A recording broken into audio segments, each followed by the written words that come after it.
Good evening, Ma'am MJ.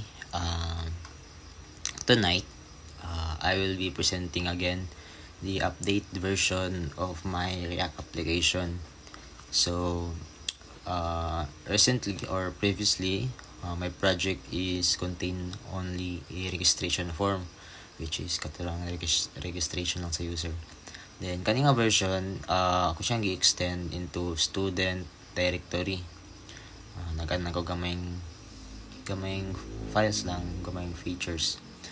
So first, the first thing I add is the student state inside the inside sa akong application JSX.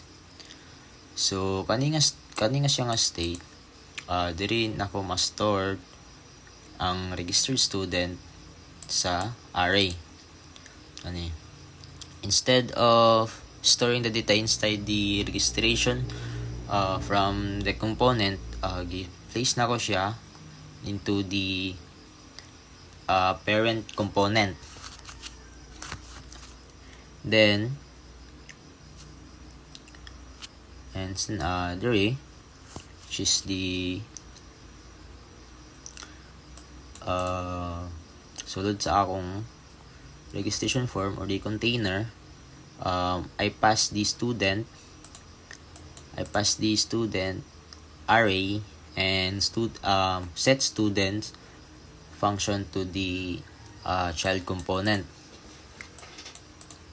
Then kani siya mo allow ni siya to register the form. Then maka-add siya og new student.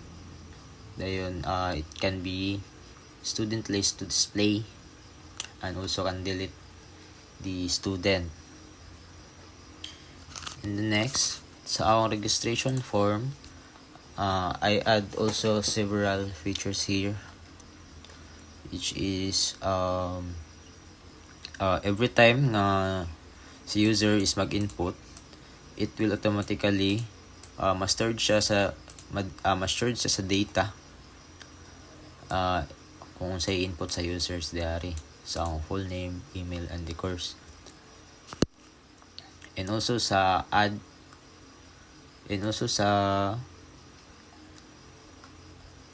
adding student here,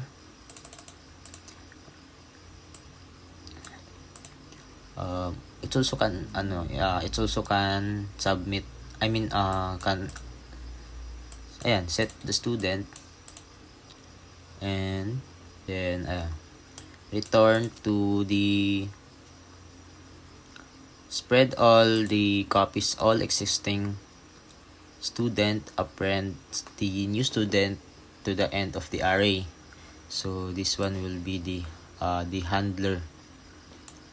When the user click the add student button, the handle submit function it executed, mo-trigger din siya, ma-add ang student. Then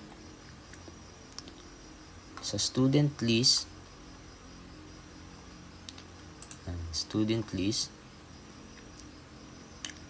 created a new usable called the student list, and then imported siya from the start student card. The function here is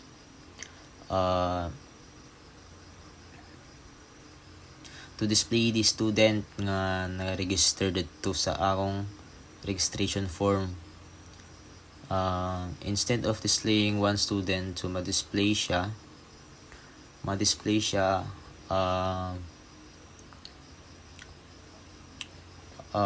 tanan, like mo loop siya, mo balik-balik siya kung pilay na register nga student.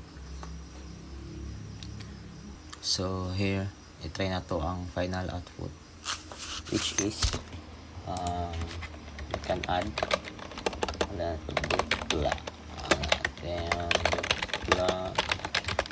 gmail.com bsis, then add student. So automatically nga ma-stored ang data. Then also pwede na to siya ma-delete And then pwede na kita maka-add.